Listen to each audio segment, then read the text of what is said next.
안녕하세요. 우리들의 아름다운 삶의 이야기를 나누는 애틀랜타 사람들. 오늘은 부단히 연합감 밀레의 남궁전 목사님을 모시고 이야기를 나누겠습니다. 목사님 안녕하세요. 네, 안녕하셨습니까, 목사님. 네. 목사님 이제 가을이 되니까 낙엽이 떨어지잖아요. 네. 그런데 그것이 또 다른 생명의 움틈을 위해서 준비하는 그런 처절한 몸부림이라고도 얘기할 수도 있고 어떻게 보면 고상한 그런 몸부림이다. 그렇게도 생각이 되는데 가을 하면 특별히 떠오르는 게 있습니까? 가을 하면 정말 회상이고 또 미래를 위한 그런 준비 기간이라고 생각하여 그래서 저는 가을을 좋아합니다. 목사님, 우리가 이제 어렸을 때 이렇게 자라왔던 그런 환경들 이런 건 대단히 중요하지 않습니까?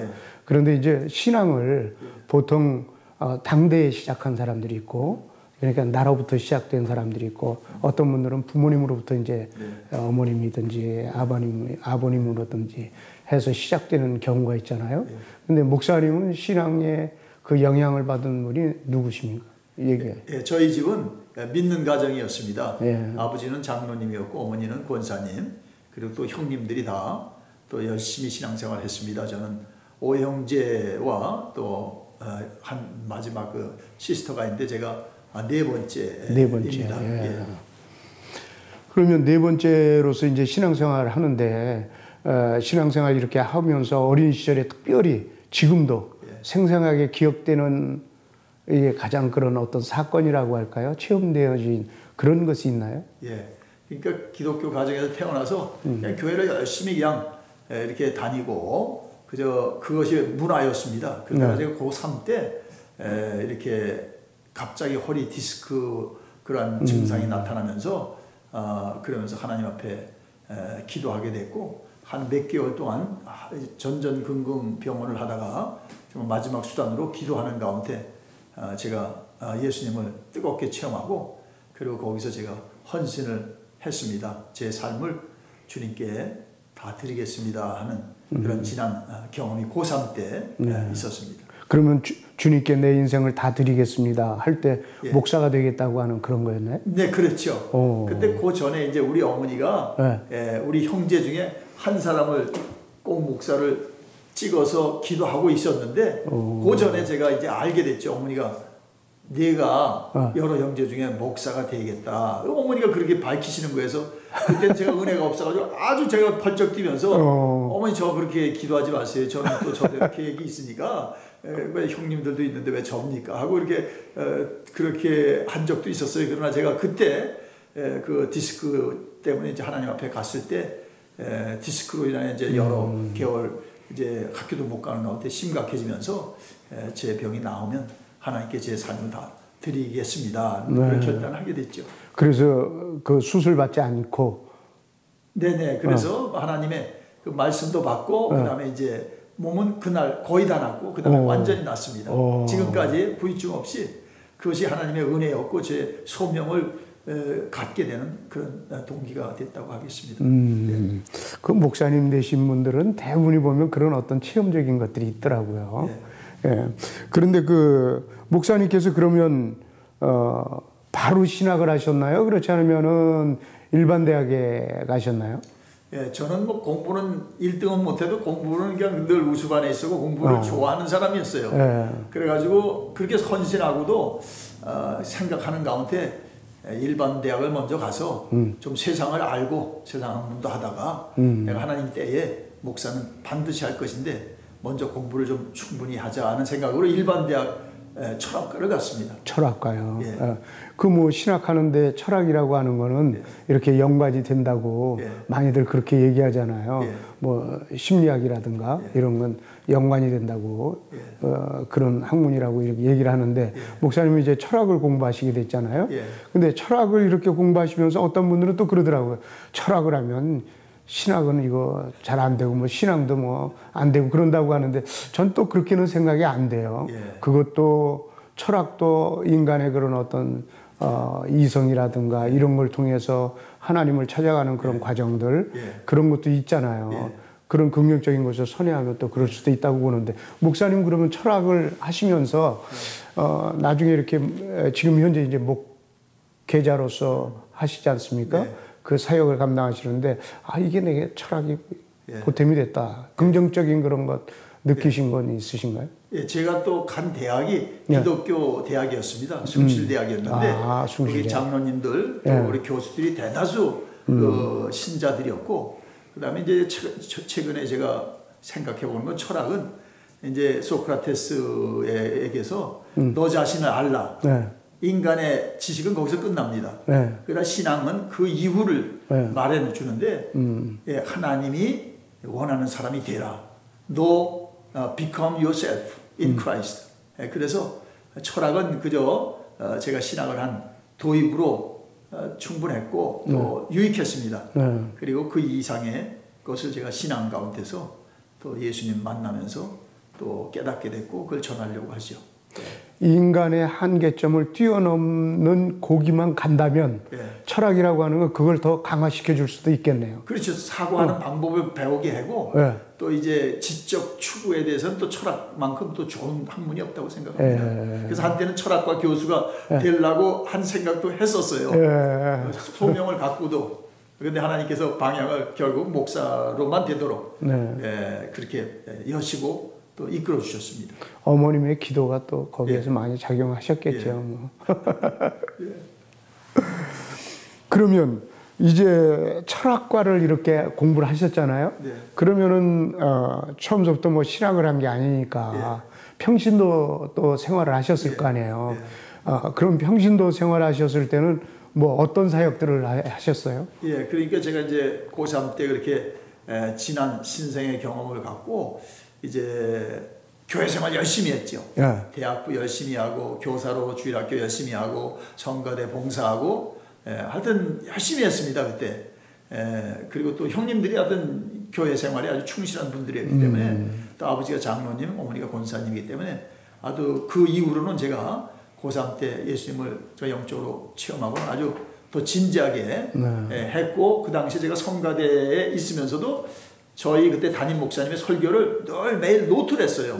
그것이 지금 생각하니까 설교 훈련이 되었지 않았나 그런 생각이 들어요. 그렇겠네요. 네네. 그렇습니다. 누가 시킨 것도 아닌데 제가 그래 목사님도 설교 잘하시는 분이었고 아주 그 당시에 당대 아주 최고의 그런 그 설교자고 또 이제 그런 부흥사였는데 어떤 목사님이세요? 오관성 목사님이라고 신대교에서 제일 어른 목사님이시죠. 그렇죠. 그 교회에서 제가 고3서부터 미국 올 때까지 대학교 4년 거의 7년 저의 가장 중요한 시절을 그 교회에서 그 교회가 또 그 영적으로 가장 뜨거울 때였습니다. 그렇죠. 신설동에서 그때 아마 제가 교사를 하고 거기서 이제 목양도 그때 하나님 훈련시킨 것 같고 그리고 이제 그 설교 특별히 목사님이 아주 그 3대지를 정확하게 간단 명료하게 은혜스럽게 하시는데 그걸 늘 노트에 적고 그렇게 제가 누가 시킨 것도 아닌데 그런 하게 된 것이 지금도 나와 보면, 그래서 제가 지금도 그 강해 설교를 주로 이렇게 선호하는데 그때 목사님이 그런 설교를 주로 하셨거든요. 그래서 아주 많이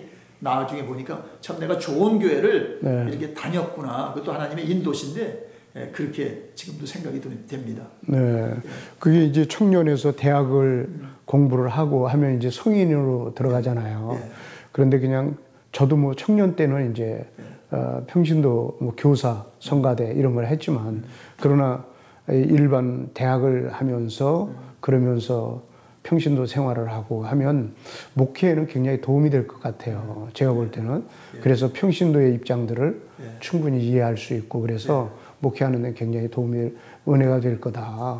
이런 생각도 갖는데, 그러면 목사님 이제 그 교회에서 그렇게 수고하시다가 그 다음에 이제 미국에 오시게 되잖아요. 네, 그렇습니다. 그럼 언제쯤 오신 거예요, 미국에? 제가 대학을 졸업하고 79년도 6월 달에 미국에 들어왔습니다. 그때는 철학과도 마치신 건가요? 그 졸업하는 연도고 저희 집에서는 가정적인 일로 이제 아버지가 밑에 남동생, 여동생 데리고 78년도에 미국 이민을 결정하고 자녀들 교육과 장래를 위해서 결정해서 먼저 1년 전에 떠나셨고 저는 졸업 때문에 그 다음에 79년도에 미국에 들어왔습니다. 아, 그래서 저는 이렇게 생각해요. 아버지가 올 이유는 없었습니다. 그렇죠. 우리들 자녀들 밑에 자녀들 셋을 위해서 아마 이민을 가정한 유학이었다 이렇게도 생각이 들고 참 부모님께 감사하다 그런 생각이 지금도 듭니다. 그럼 미국에 오셔서 이제 목사님이 신학을 하게 됐잖아요. 네, 그렇습니다. 그렇죠? 그때 신학을 하실 때에도 뭐 고등학교 때 이미 서원이 됐고 그리고 결심도 하셨는데 결단을 내리셨는데 그런데 이제 뭐 철학을 공부하고 이런 과정 속에서 이제 미국에 오셔서 내가 신학을 해야지 할 때도 또 어떤 그래도 마음의 뜨거움이 있었을 텐데. 그렇죠. 그래서 아직 철학은 못 버렸어요, 제가. 그래서 왜냐하면 또 철학과 하면서 저희 그 은사 중에 안병욱 교수도 있었고 그분들이 역량이 커가지고 그렇죠. 목사 그분들이 참 진실한 그런 신앙인이면서 철학 그 교수로 또 그 당시에 그분들이 또 사회적으로도 젊은 분들에게도 그렇죠. 존경받는 어른들이었기 때문에 철학을 해서도 참 귀하게 이렇게 쓰임을 받겠다는 생각 때문에 조금 두 가지가 내가 그 소명을 받았는데 자꾸 철학에 그 유혹이 있었습니다. 그래서 미국 와서도 2년 철학과를 다시 다녔고 철학을 내가 좀 그 대학원 가서도 신학교 가서도 제가 클레어몬트 신학교라고 거기는 철학이 셌습니다. 또 세계적인 그 신학자들이 있었는데 그래서 두 가지를 다 할 수 있는 신학교를 선택한 것이 다른 학교보다는 좀 그 클레어몬트라는 학문적으로 깊은 학교를 선택한 것도 제 취향이 좀 그랬습니다. 그러셨네요.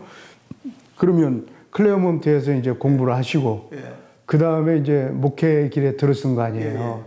그러면 첫 번째 목회에 들어선 데가 어디세요? 미국에서? 그래가지고 이제 조금 뒤로 가면 제가 미국에 올 때 기내에서 하나님 제가 한 10년만 하나님 공부한 다음에 목사 되겠습니다. 그래서 이제 계속 그런 추적으로 가다 보니까 이제 클레어몬트에서 석사하고 시카고 가서 PhD 과정에 또 들어갔어요. 게렛하고 이제 노스웨스트 대학원에서 이제 기독교 윤리로 PhD를 하는 가운데 솔직히 머리로선 철학에 더욱 이렇게 담가져 있고 하나님께는 조금 외부를 받고 싶어서 근데 10년 딱 됐을 때 하나님께서 저를 이제 아주 결단하게 하더라고요. 너 아직도 철학만 할 거냐? 아니면 너 미국 기내에서 약속한 것처럼 신학을 끝냈으니까 이제 목사 할 거냐? 근데 하나님 그 뒤 목사로 되는 길만 하나님께서 딱 열어주시고 나머지는 막더라고요. 그래가지고 거기서 제가 이제 천부의 의지 없어서 세상 학문을 이제 정리해버리고 아주 과감하게 89년서부터 첫 목회지를 이제 그 시카고에서 가까운 밀워키 가서 이제 그 한 8년 된 교회에 담임을 하게 됐습니다. 그게 첫 목회였습니다.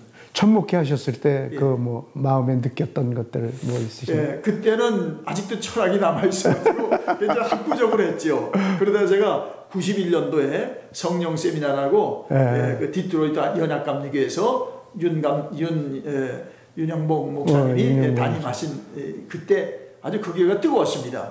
거기 성령 세미나 또 감리교에서 전과 목사님이 와서 전국 목회자 세미나를 할 때 주제도 성령 세미나. 그래서 그때 아주 은혜를 엄청 받았습니다.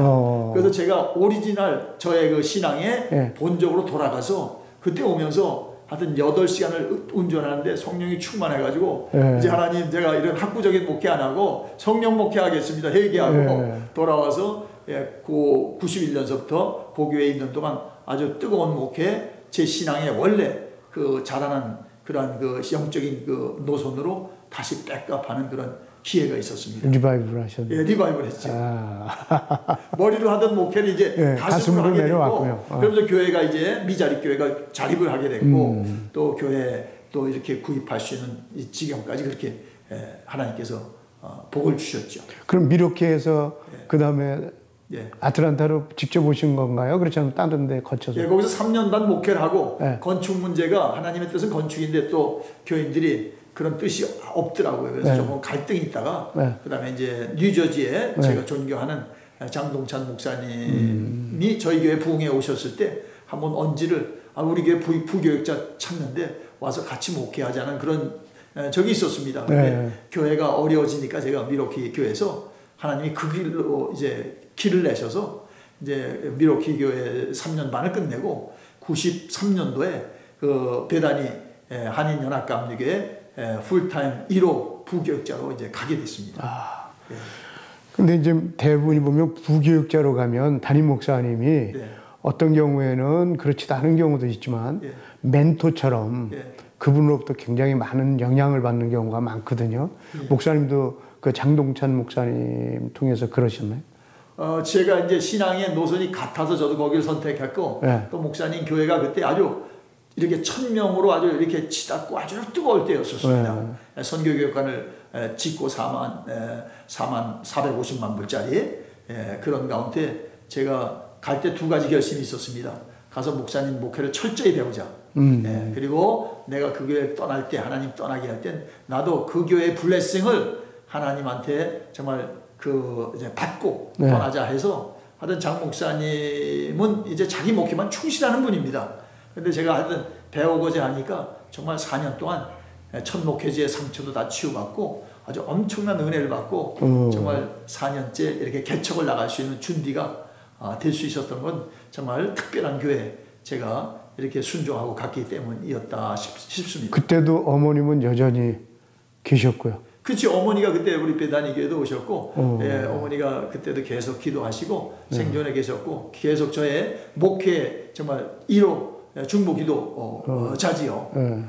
최고의 중보 서포터 해주시는 분이에요. 그렇죠. 어머니 아버지가 정말 제일 저한테 많이 기도했고 그 기도에 정말 작품이고 그 기도만으로 다 제가 구실을 못해도 정말 늘 어머니 힘들 때마다 우리 어머니가 기도했는데 하고 정말 늘 상기하면서 목회를 하게 된 거죠. 그래서 배단위 교회 간 것도 아마 어머니 기도 덕분으로 이제 정말 장래 목회를 위해서 또 하나님께서 이렇게 준비시키는 기간이었다고 생각합니다. 그러면 이제 애틀랜타에 오셔서 이제 교회를 첫 번 개척하신 거 아니에요? 그럼 개척하시려고 여기로 오신 건가요? 그렇다면 어떻게 해서 애틀랜타에 오시게 된 동기는?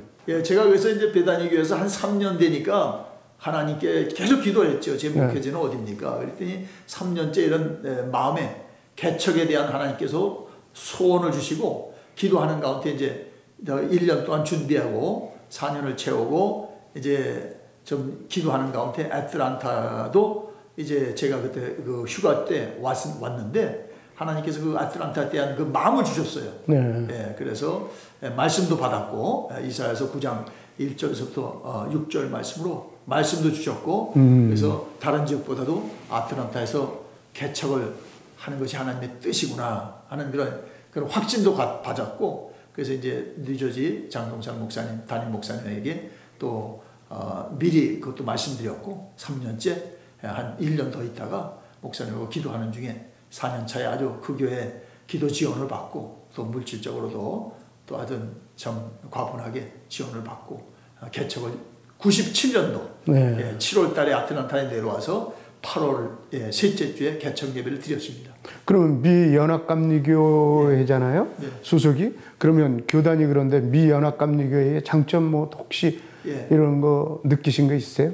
장점이고 또 이제 어려운 건 이제 제가 이제 캘리포니아에서 감리교회 목회자로 출발했고 프로세스를 했고 이제 거기서 이제 캘팻 패시픽 연회에서 이제 디칸으로 받고 이제 미록해서 목회를 했고요. 디칸으로 미록 기원회에서 이제 엘더가 됐고 그러니까 이제 또 그 감독이 저를 이제 뉴저지 연회로 이렇게 파송해서 가서 이렇게 계속 연결해 준 것이 또 도움도 됐고 그 다음에 이제 감리교는 특별히 웨슬레의 정신이 그 영혼 구원 그 다음에 낮은 자 힘든 자 사회적으로 소외된 자들에게 정말 그분이 그 감리교 로고처럼 성령의 그 뜨거운 그런 마음을 가지고 복음을 전하는 것이 제게는 정말 제 또 영적인 그런 자라오는 그런 노선과 같고 또 훈련이 그러해서 저는 감리교를 아주 선호합니다. 제가 이제 학부 때 공부를 할 때에 교수님이 그런 얘기를 하시더라고요. 우리가 웨슬리 신학을 했거든요. 그때 뭐라고 그러시냐면 웨슬리 그 목사님이 선교를 그렇게 하셨잖아요. 그런데 그분이 이야기하기를 나는 선교를 하지 않는 감리교라면 감리교가 된다면 나는 감리교를 포기하겠다. 감리교가 그분으로부터 시작이 됐음에도 불구하고 선교를 하지 않는 감리교라면 난 감리교를 포기하겠다. 그렇게까지 얘기하셨다고 그래요. 저도 거기에 휠이 꽂혀가지고 야, 감리교가 이런 데로구나. 그렇게 생각하고 아주 자부심을 갖고 있는데 목사님도 역시 선교에 대한 웨슬리의 뭐 지구를 7바퀴 반 말 타고서 뭐 전도했다 뭐 그런 얘기도 하지 않습니까? 그리고 또 조지아주 여기는 웨슬리 목사님이 여기 와서 목회 선교한다고 해서 사바나 했다가 뭐 돌아가기는 하셨지만 그런 것도 있는데 근데 이제 목사님 보면 이렇게 이제 쭉 목회를 베다니 감리교회에서 지금까지 몇 년 하셨어요? 그러니까 89년도에서 첫 목회, 89년 땡스기빙 때 미러키에서 스타트 해가지고 내년도 되면 이제 30년이 됩니다. 30년. 그러면 애틀란타에서만은 이제 97년도에 와서 올해 8월 셋째 주에 저희들이 저희 교회 심화는 전제 아틀란타 베다니 교회 21주년 21주년 감사 예배를 드렸습니다. 21주년. 세월이 그냥 훌쩍 갔죠? 금방 갔습니다. 그런데 21년 동안 목회하면서 우리가 뭐 날씨도 그렇고 봄, 여름, 가을, 겨울이 있고 날씨도 뭐 화창한 날이 있으면 비 오는 날도 있고 바람 부는 날도 있고 뭐 굉장히 살을 내는 듯한 그런 아주 차가운 그런 때도 있고 뭐 여러 가지 있지 않습니까? 근데 영적인 상태도 그런 것 같은데 이게 굴곡이 있잖아요. 그럴 것 같은데 목사님 그 최근에 그 뭐 여기서 목회하실 때는 어떠셨어요? 하여튼 저는 뉴저지가 이제 하여튼 큰 은혜를 받고 내려와서 정말 와서 불러 계속했습니다. 2년 동안 부흥회를 2달에 한 번씩 큰 집회를 했습니다. 그때 저희 교회를 많은 분이 왔죠. 그래서 이제 그때 그러면서 교회가 세워졌고 이제 하나님 보내신 사람들이 왔고 그런 가운데 이제 뭐 땅도 사고 또 이제 건물도 지었는데 그런 가운데 이제 뭐 목회도 삶같이 업앤다운이 있잖아요. 근데 하여튼 이제 최근에 한 2년 동안 좀 영적으로 제가 좀 침체기를 갖게 되었었어요. 아주 힘들게. 교회도 문제가 없고 또 이제 뭐 성도가도 문제가 없는데 제 자신이 하나의 그 외부적 동기가 있었어요. 한 2년 전서부터 그 감리사님이 제가 내려올 때부터 저는 이제 조지아 아틀란타에서 이제 목회를 하니까 개척을 하니까 저는 멤버십을 제 먼저 뉴저지 그 멤버십에서 아틀란타 조지아 북조지아 연회로 옮기겠습니다 했는데 대개봉 1년이면 그걸 받아줬는데 저는 하여튼 20년이 걸렸습니다. 20년. 그래서 지난 2년 동안 우리들이 선교도 여러 곳에 하는 가운데 돈도 한 20만 불도 쓰고 하는데 선교비를 분담금을 그 교회가 할 일을 못했어요. 그러니까 2016년서부터 그 감리사님이 현 감리사님이 자꾸 저한테 이제 푸시라는 거예요. 너 이거 선교 그 분담금을 못 내면 너 당신 연회로 보내겠다 이런 것이 스레트닝이 됐고 아주 저에게 아주 그때부터 좀 목회가 내가 이러다가 여기 멤버십이 되지 않고 날 뉴저지로 보내면 나는 어떻게 되는 거야. 지금 내 연애는 지금 떠난 지가 20년이 됐는데 그게 외부적인 동기가 되면서 그걸 통해서 저 자신이 자꾸 그 두려움이 생긴 것 같아요. 그러면서 목회가 재미없고 이러다가 어느 날 감독이 나를 그냥 뉴저지로 보내버리면 난 어떻게 되는 거지? 이 교회는 어떻게 되고 내 장래는 어떻게 되냐?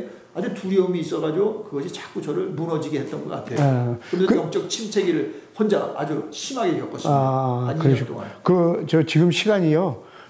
훌쩍 이렇게 다 지나갔네요. 그 약속된 시간이 저희 제한된 시간이 다 지나가서 다음에 그래서 다음 주에 이제 다시 한번 이렇게 하실 수 있도록 그렇게 하겠습니다. 근데 목사님이 하여튼 뭐 예식장 사건이라고 바울의 다메섹 사건, 도상에서 있었던 사건, 그리고 베드로는 닭 3번 이제 우는 그 소리로 인한 그런 사건이 있고, 그리고 뭐 요한에슬레는 올더스케에 대해서 회심의 사건이 있는데 목사님은 뭐 예식장에서 특별히 어떤 사건이 있었다고 아까 잠깐 말씀 언급하셨는데 그건 다음 주에 좀 말씀해 주시면 감사하겠네요. 그래야죠. 제가 그것 때문에 지금 목회 2기와 인생의 제 2기를 살고 있습니다. 특별한 은혜입니다. 큰 은혜네요. 목회 마무리해가는 과정 속에서. 네네. 예. 오늘 이렇게 얘기 나눠주셔서 감사합니다. 예. 네, 목사님, 감사합니다. 감사합니다. 예.